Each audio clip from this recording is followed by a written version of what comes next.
Hi everyone, welcome to my review of Lewis Gilbert's The Spy Who Loved Me from 1977. So yes, here we are back again, finally to talk about James Bond, the 10th film in the franchise, and of course the third Roger Moore outing. So yes, very, very special film here, and there will be some spoilers, of course, probably in this discussion, this review, this video. So yes, if you haven't seen this film, certainly it has my recommendation, and then of course come back to this if you don't want to kind of ruin the film, in terms of the plot. But yes, here we finally are. It's been a few weeks, I believe, since I talked about Bond, but it's just, I watched this a few weeks ago, rewatched it of course, and I just wanted to kind of find the time and the kind of mood to talk about this film, and also really until the other day I didn't kind of, I kind of was deciding on my exact kind of rating for the film, so I didn't want to rush in and then have to kind of redo it and kind of adjust the rating. I wanted to kind of let it sit, as it were, and it's just not rush into the review and then of course provide this review again. But yes, here we are indeed, and this is considered really one of the very, very best Bond films, by many, many people. I guess this and The Man with the Golden Gun, and you could even say, yeah, For Your Eyes Only, my kind of my three most watched kind of Roger Moore Bonds. At least when I was younger, of course. Just seeing these films quite often, more often than the other kind of Roger Moore films. Certainly A View to a Kill and Octopussy. I've not seen them as much, as these kind of three, and I think this one here could be my most watched Roger Moore, although The Man with the Golden Gun very, very close there for the total times that I've seen them. But regardless, I've always loved this film. This is the one that really stood out to me. It's just such a memorable, charming, enjoyable, thrilling piece of cinema here. It's just, for me, I stick by the fact that this is the finest, just in my opinion, finest Roger Moore Bond by far. Something that's so premium. I use this word a lot when talking about Bond, especially of course the early Bonds. There's just such a kind of sophistication to these films. There's such a kind of production, high kind of quality production to these films.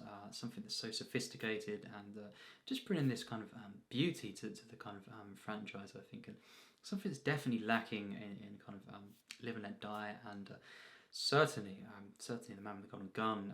I like them films. I love Live and Let Die actually, but they're definitely films. I think were a departure from these '60s Bonds, and I think The Spy Who Loved Me really, really brought this back, this feeling. And this is one of the only Bonds actually after the '60s that did bring this ever really for me in this true form. And I think this film is just such a spectacle. It feels, it really truly feels like a blockbuster, one that is really truly worthy being called a James Bond film. And I don't personally consider many other films in the franchise, at least to this standard, in terms of the production, the kind of the charm, and I think just the beauty to this. This is a wonderfully shot film. But yes, this is a film, of course, that kind of is regarded by many as one of the best Bonds, and of course, right from the opening sequence, which for me is by far as well, the best Roger Moore opening. I actually think this is probably the only truly great, again, subjective stuff here, everyone, but just truly great opening sequence for a Roger Moore Bond. It really is this the one. I can understand if some regard this as the finest opening in Bond history.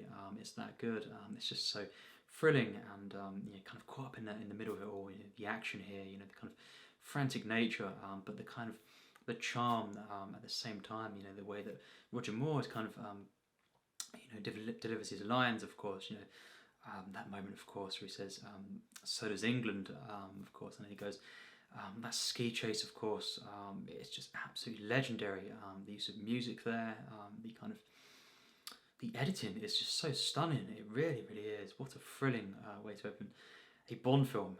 And then, of course, you also get some kind of plot elements in there, some kind of atmosphere, some kind of building of the plot, and then, of course, ending the sequence with just such a kind of wowing moment.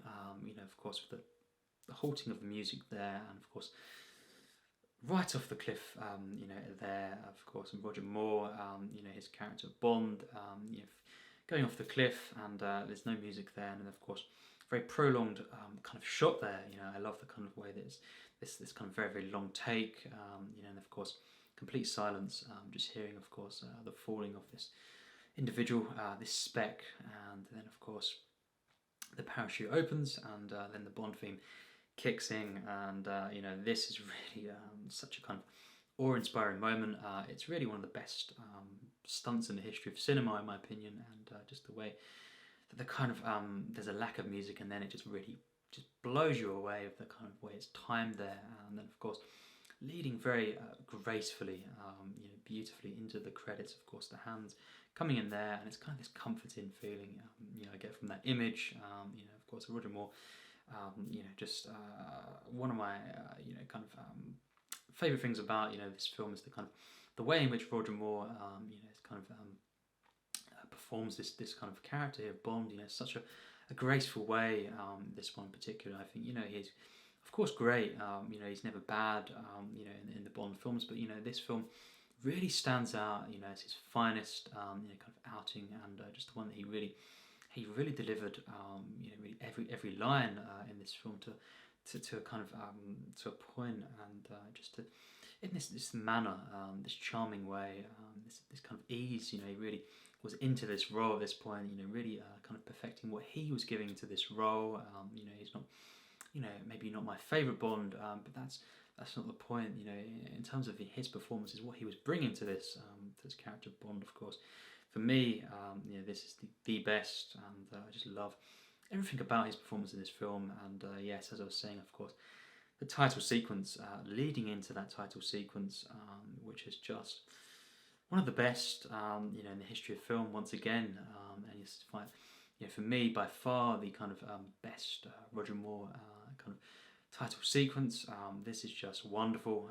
Of course, nobody does it better, being the title theme, and Carly Simon, of course, performing this song, and I think it's kind of very, very funny as well, because for me, at least in terms of the Moore performances, he's never done it better than in this film. So kind of fitting, in the kind of song there, but wonderful, wonderful song. One of my favourite kind of Bond themes, hands down, top 10 material, absolutely beautiful, epic. Kind of very touching as well. It kind of means a lot, actually, and the fact that, of course, sadly, Roger Moore is no longer with us. Really, very, very emotional.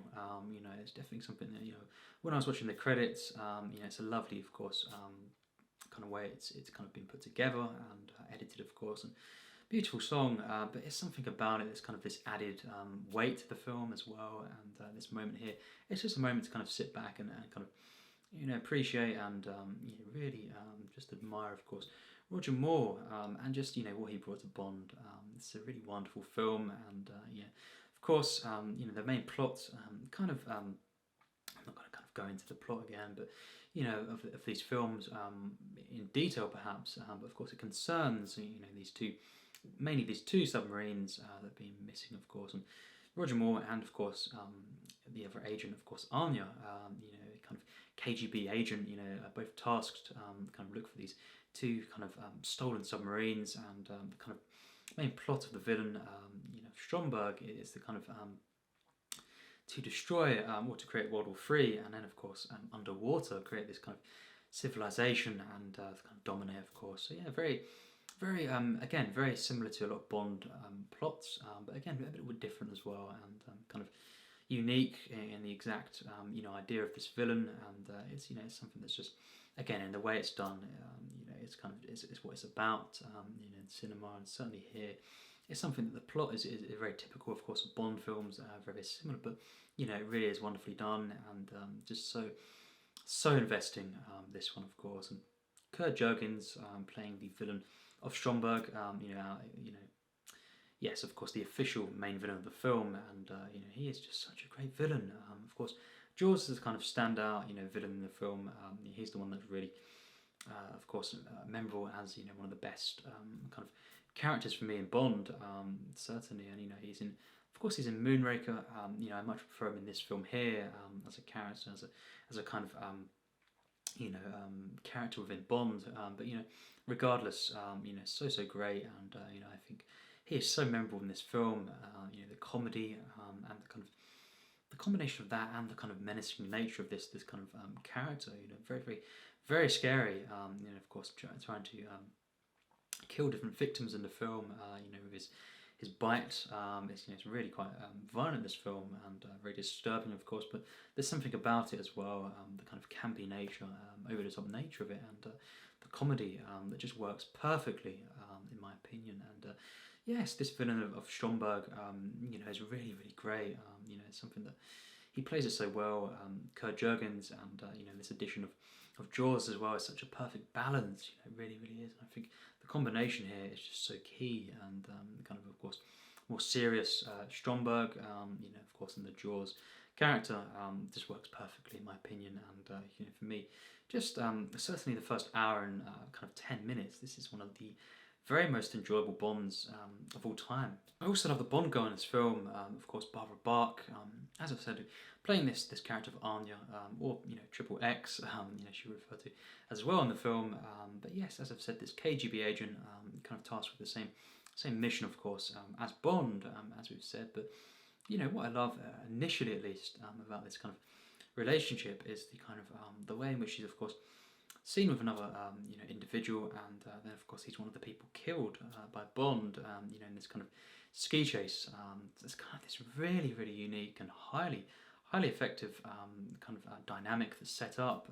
This initial spark, of course, this kind of this tension that's kind of developed, you know, and the two characters on the same mission, you know, of course, and there's this romance, of course, but you know, initially this drama, this friction, and you know, this kind of underlying, this tension between this relationship, you know, it just combines to kind of make this, you know, and of course Roger Moore being as charming as he was, to make this very unique relationship, and for me, one of the best kind of Roger Moore Bond, kind of Bond girl by far. You know, she is one of the best Bond girls of all time, and I just love the way that Barbara Bach you know, plays this character. Such a kind of a great performance, really, and you know, I love the kind of dynamics between these two, and the way it kind of develops over the film. You know, just in the sense of, you know, the layers to this Bond girl, really some of the very best kind of writing, just kind of initial setup of a Bond girl, really, ever. And I love the kind of way in which you know, it kind of develops into the kind of the middle of the film, really, when it really kind of shines. And I love these sequences, you know, in Egypt in particular, of course, and these two characters together, and of course Jaws on the case. You know, this, I think the first sort of hour and 15 minutes, this is really truly exceptional magic cinema for me. And I think, again, you know, like some of the Bonds, it doesn't really matter too much, but I must say, you know, that the final act of the film, you know, I love it. Of course, I love the whole film. You know, this is for me personally a masterpiece, actually, of cinema. But you know, the final act is not quite, you know, kind of this mind-blowing, you know, and just, you know, magical kind of feeling that I get from the kind of previous, you know, parts of the film. But you know, I do love this final act, and I do love the last 40 minutes. But again, it's not quite the kind of at least a tier, you know, Bond I think the rest of the film had been until that point.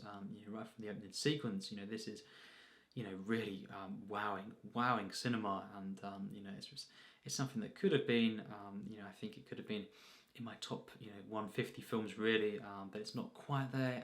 Very close. But again, I have to take into account the entire film, and how much I love the last, you know, 40 minutes or so of the film. It just isn't quite, you know, on the level of the rest of the film. But you know, these sequences is, you know, in Egypt, of course, the use of music there, the blend of action, romance, comedy, and horror. This is something that's Jaws is kind of treated like this classic kind of monster villain, really. The way he's kind of portrayed, the acting, of course, and the use of music. Actually, this is a very operatic film.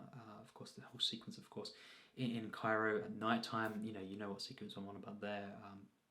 That is one of the best Bond sequences of all time, and I love how Jaws is kind of portrayed there, and truly menacing kind of villain there. But again, it's also this comedy with the tension, with the kind of horror elements that really make for such a kind of layered and enjoyable sequence here. In the kind of the Egypt parts, and really, of course, after that even, I love the film so much. The kind of the car chases, of course, and all these different moments. It's really something else. This, I love the framing. In the film, I love the editing. All this in terms of the visuals. This is one of the best Bonds. At least in my opinion. I love it as well. The kind of work of Ken Adam, once again, not replicating what he previously brought to the series. Something very different, and I love the sets in the film. That's something else. What he's doing in this film. It's such a kind of immersive film in that sense, and the kind of on location, footage here is just really stunning. Of course, they use different famous pieces of music. For example, Lawrence of Arabia. Very obviously.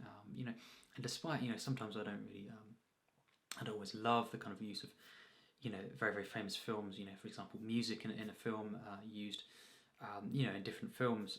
Sometimes it can be cheap. It can be kind of taking away from this particular film.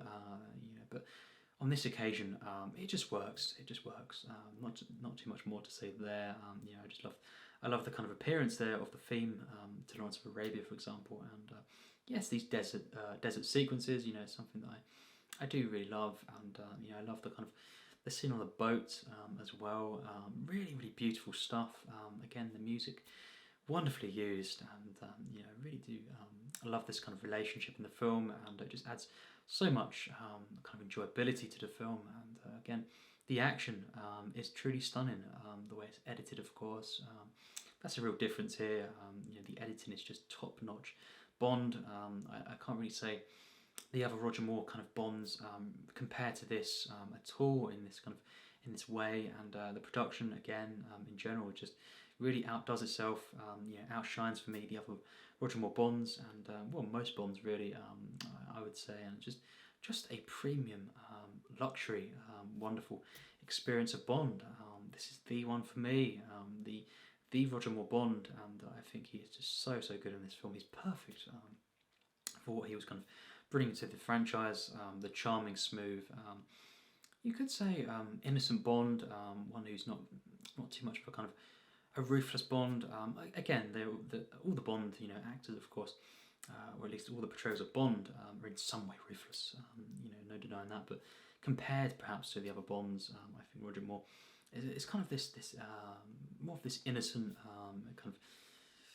I wouldn't say less less capable, but someone who really just brought a particular type of elegance to the role and to the character, the way he's portrayed, of course. And yes, I think in this film, just the kind of light, elegant nature of this performance, really works. And some don't like that kind of side of Bond.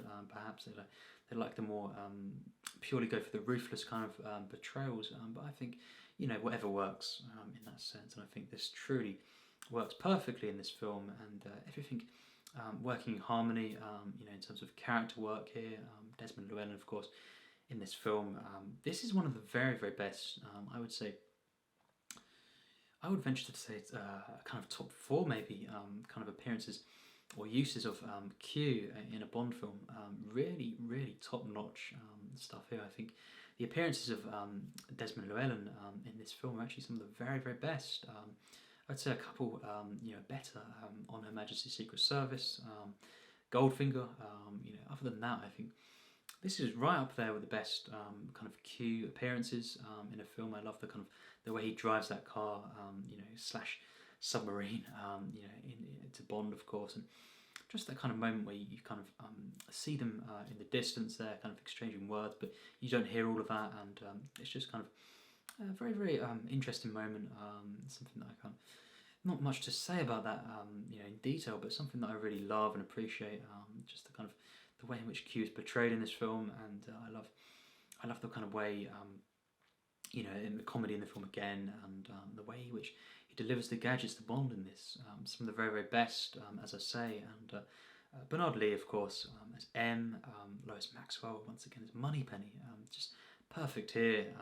Something that really, really just works wonderfully in this film, and it's just such a charming film. I love the comedy. I love the kind of the tense moments. The whole last act, it's full of action. Again, it's not quite the kind of level of the rest of the film had been, in my opinion. But again, saying that, I really, really love every moment of this film, including the kind of final final acts and all the different action moments. Such a layered kind of series of action scenes. Such a kind of stunning piece, of cinema here, and the final act does not disappoint. Just isn't as much of a kind of wowing and kind of magical Bond experience for me. But regardless, I love the way it ends. Again, not one of my favourite Bond endings, but it does end, in such a kind of humorous way. I love all the different moments there, and yes, it's a film that I just love from start to finish. The wonderful title sequence, all the way to the ending, and just a beautiful film. Really, it's just such a wonderfully presented Bond. Such a kind of a thrill ride. This is really, really an action masterpiece in my opinion. It's one of my favourite films of all time. I must say that. Despite not being as kind of wowing in the final act, overall it is one of my favourite films, and it's just maybe not quite my top 150 as I've said, but not far off that. It really, really is an absolute masterpiece of cinema, and certainly one of the masterful Bonds in my opinion. And Roger Moore, just legendary in this film. Barbara Bach, Richard Kiel, of course, wonderful stuff, and it's just Jürgens as well. So good in this film. I love the kind of the way in which he kind of dispatches of his victims in this film. The use of classical music juxtaposed with the kind of brutal events, of course, and all the different moments of the sharks in this film. And I love the kind of the last appearance, in this film, as we know, of Jaws, and just a great moment, legendary moment, of course, and how he kind of takes on the sharks, literally there at that point. And would you believe it, he's one of the only people in a film to kind of beat a shark. Something else, of course. And I love how it's kind of this unstoppable, of course. It's not exactly something that's meant to be taken fully serious in that sense, but really unstoppable force, and kind of this invincible character. It just works, and I love the way in which, as well, the different moments where he lifts the kind of van early on in the film, and it's just wow, such a great character, and so kind of enjoyable. This is legendary Bond whenever he's on screen, and I think actually I do like him in Moonraker, I must say, but I've kind of that film's grown on me a bit more. We'll get to that very soon, but this is the film where he's really perfect, as Jaws, and same can be said for Roger Moore. So good in this film, of course, and yes, one of the best Bond girls for me as well, and just a beautiful film, wonderful music, incorporating different classical pieces, of course, including Mozart, and with this kind of really, really wonderful, beautiful kind of Bond theme, and it's kind of this very different score to the film, especially the action, but again, it just works. It's a combination that just really, really works so wonderfully, and the different moments of action in the film, it's just a non-stop thrill ride, one that I just love. I love the kind of magical moments, the romance of the film, really one of the best in Bond, and I love the characters, the writing, the very, very humorous moments as well, with the different deaths in the film. I think that moment, of course, with that character falls off the kind of roof there, the amazing fist fight, and of course Roger Moore, or Bond, of course, saying, "Where's Feckish?" and just the reply, "Pyramids," and the fall there. Really bizarre, mental moment, but I love it, of course, and I just really funny moment there. Just simply saying pyramids as he's falling, and just the brutal death there, but just the hilarious kind of moment before that. Really humorous Bond, this one, and just where's Feckish? Such a bizarre moment, but one I really love personally, and this whole kind of first hour is just Bond gold. It really is top-notch stuff, absolutely legendary. It kind of peters out a little bit, in comparison, especially after the kind of first 15 minutes into that second hour. But regardless, I love the entire film. It's one of my favourites. I have no flaws with this one. It's the only Roger Moore where I think it's a true masterpiece in my opinion, of just action, blockbuster film, spy film, of course. And it's just these kind of stealth elements actually wonderfully done. At times it's an all-out kind of action through ride, but again, there is some real stealth moments in here. The spying, of course, and the moments of tension. These kind of uneasy moments. The kind of way in which Bond is infiltrated different points in the film, and this whole kind of operatic sequence. Nighttime in the desert. Where Jaws kind of first truly appears. To Bond. This is just one of my favourite kind of Bond sequences, the kind of operatic way in which it's displayed, of course, the kind of horror elements, the kind of references to different films, and just the way in which it all comes together there in the middle. It really is something else, and yes, just an absolute masterpiece in my opinion. One of my favourite films, of all time. And there's so many different interesting moments in this film as well. Behind the kind of film production, of course. One being, Stanley Kubrick actually secretly, of course, at the time, came in to help with the lighting. At one point, so that's very, very interesting as well. And yes, another thing, another kind of standout kind of piece of trivia here is the kind of the very odd moment in the credits where, of course, it says James Bond will return. As we all know, it's kind of one of the things you look for. You look forward to seeing, just to see, that kind of that line there, in the credits there, that piece of text. James Bond will return, in the next film. And of course, in this, film, in the credits, it does actually say "For Your Eyes Only." Now, obviously, the film after The Spy Who Loved Me is Moonraker. So it's very, very interesting there. It's very, very odd. It's very, very strange indeed. But of course, due to the success of Star Wars, mainly, of course, Moonraker was, of course, their next film after this, to kind of, essentially, yes, cash in on the kind of success of Star Wars and other such films, of course. So it's very interesting there. Of course, so A Few Hours Only was actually after Moonraker, but it's very, very strange to see that in the credits, knowing, of course, that is not, the case. The next film, of course, is Moonraker. So it's just a bizarre kind of bizarre moment, because it never happened, of course, in any of the other Bond films in the credits. So it's just a very, very interesting thing here. But Moonraker, of course, we'll talk about next. I do kind of have some things to say about that, and it's not one of my favourites. It's definitely a step down, but I do look forward to talking about that one. Very interesting, whatever the case. But The Spy Who Loved Me, this is seriously one of my favourite films of all time. It's just one of the best action films. The kind of combination of spy romance, comedy, and this kind of globe-trotting feel the film has. Again, it's kind of a celebration of different elements of cinema in general. For example, Lawrence of Arabia kind of theme there. Dr. Zhivago as well, I believe, it's kind of played at one point in the film. The tune to that, but yeah, and just the kind of the way it kind of celebrates Bond. I feel really is just a kind of combination that some you could say is kind of flawed in that sense. But I think it just on this occasion comes together, and it's its own thing, while also tributing other different films, elements of the genre. And I love the kind of the globetrotting feel. I love the kind of the true premium luxury.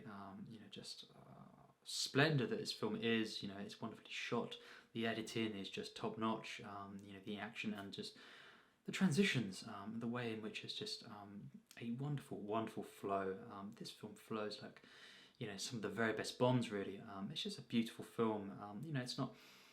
it would have been, for me, I'll say it now, a tier 2 in my plus tiers. If it had been, as good as it, definitely the first hour or hour and 10, and throughout the entire film, the final act I absolutely love. I love the action. I love the kind of different characters there as well. I love the kind of the way in which Roger Moore, and Anya as well. They're kind of just as formidable. That's what another great thing about the film. But yes, I love all this. The stuff going on there. I truly love the last encounter with Jaws. That's the best part of the final act for me. Absolutely. Not one of the best endings. Actual ending scene, but humorous and no flaws at all with this one. But again, that final act, especially the last 40 minutes, just doesn't quite live up to the previous parts of the film. In the kind of in the way there. So it's not quite a tier 2. But if it had been up to that to the quality of that first hour in particular throughout, it probably would have been in there. But overall as a piece, despite not having any flaws with the film, it doesn't quite get into that tier 2 mark because it just isn't kind of a film that I love. Overall as a piece of cinema, as much as some of these tier 2 films, so it doesn't quite get in there. But last time round, I noticed I didn't give this a tier at all. I just gave it 100%. So it has in that sense, you could say being promoted, of course, but more adjusted, readjusted, of course, for the current kind of ways in which my lists, kind of tiers work. But yes, this film, for taking everything into account, it's a very, very high one within this tier. I'm going to give it, but I love this film from start to finish, especially that first hour and 10.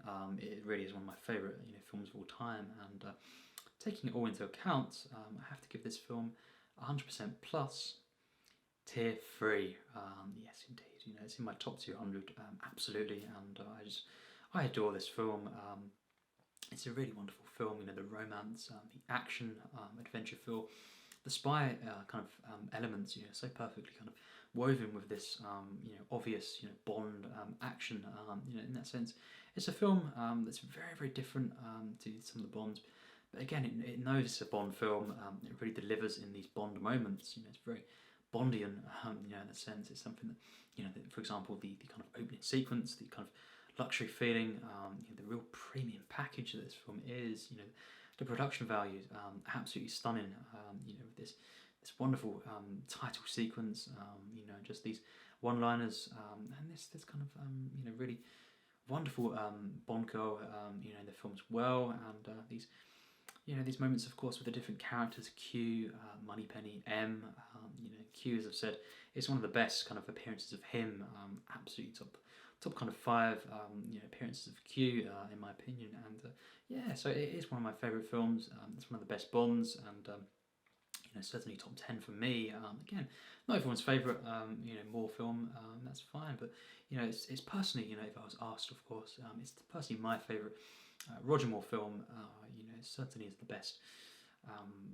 The best Roger Moore Bond for me, and that's just my opinion. And it really is just a wonderful, mind-blowing blockbuster film. And as I've said, this probably would have been in my top 150 films if it had kind of kept up the quality of the first hour or hour and 10 minutes of the film. After that, I love the entire film. It's just classic Bond, of course, but I have no flaws. But again, it doesn't quite reach that tier 2. It's kind of brought down in that sense by the way in which the rest of the film isn't as much of a wowing experience. It's very hard to explain, or as much of a kind of charming or magical Bond experience. But it's very, very close at least to the tier 2 mark. But for now, it's an extremely high tier 3. I don't give that to all the Bonds for sure. But yes, a premium, wonderful Bond, wonderfully shot. The acting is just top notch. Really, so good. Kind of the way in which Roger Moore kind of performs this role, is perfect here, in my opinion. Never was Roger Moore as kind of enjoyable as in this film. He really perfected this here, and all these different actors in the film as well. Of course, Jürgens, great villain here, and for me, the main kind of villain, really. Of course, while he is kind of this henchman, I really think of Jaws as the main standout kind of villain here, and it's just Richard Kiel, so good in this film. This is a legendary kind of performance here, and yes, The Spy Who Loved Me. It's not going to be a massive hour-long review because it's a nice film in the sense that it's very much not straightforward, but really just it does what it's kind of what it set out to do, and then some. It's an exceptional piece of cinema here. It's one that really, it's one of the best Bonds, but it's not kind of one that I can kind of get into for an hour or so, kind of talking about like maybe Goldfinger or Her Majesty's Secret Service. It's a film that just really is simply a wonderful film, and it's an action adventure, romance, comedy, spy film that just in every one of these genres it kind of dabbles into, and all these different references. It just does it so wonderfully, directed to perfection by Gilbert, and just a wonderful film. Carly Simon, the legendary theme that she kind of performed here, and the very different but just brilliant soundtrack as well by Marvin Hamlish. Really great soundtrack here, and again, not one of my favourites. In terms of kind of overall scores to the film, but I really do love it as well, and it's the song, the kind of nobody does it better, and of course the different uses of existing kind of scores as well. But I love the combination so much, and yes, not quite kind of my top 5 Bond films, but it's one of my favourites, and certainly one of my favourite films of all time. So there we have it. Very sadly, of course, we are now moving on to this. In that sense, we say goodbye to the first set, or the first piece in this set. Of course, The Spy Who Loved Me being the last kind of film in this part of the set behind me. So yes, we're going on to the next part with Moonraker, of course, and I say sadly because it's just moving on, of course, from this initial piece with this collection. My favourite, personally, my favourite kind of era of Bond, is the 60s Bond. So, I really do love that kind of era in particular. And of course, kicking off, saying farewell, of course, to this set, with one of the best as well. But then moving on, of course, and kicking off the next set with Moonraker. So, yeah, not everyone's favourite kind of Bond film there, but we'll talk about that one, and give it the treatment that I think it deserves, at least, and be very interested to talk about that one, and see your opinions. A very divisive Bond. A lot of these next Bond films are very divisive.